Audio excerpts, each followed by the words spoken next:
Here is my 12 gauge double-barreled coach gun that I made from a FIE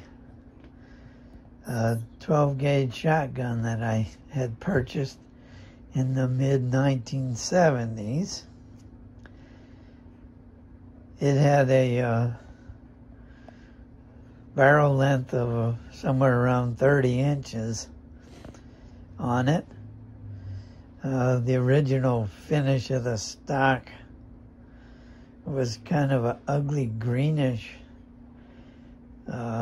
finish, and I decided to make a coach gun out of it. First thing I did was cut the barrel length down to shorter barrels. I installed a sling mount underneath the barrels here. I drilled and tapped and added a new bead sight to the front. I refinished the wood to give it more of an antique, older gun finish. I made a rubber butt plate for it, and I found this property of Wells Fargo brass plate that I fastened to the side of the buttstock of it.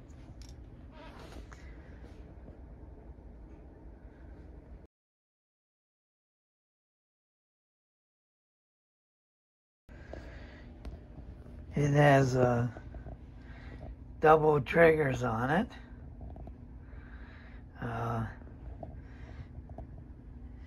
Ejector that will pop the cartridge, the shells out of it. Anyway, it turned out pretty sweet. I really like the color of the stock now. Much better than the nasty kind of a greenish finish the original one had on it. It has a little bit of I guess you'd call it engraving here on the side with the FIE logo. Nothing on the bottom. A little bit of engraving on the trigger guard here, and some more logo here on the side of it.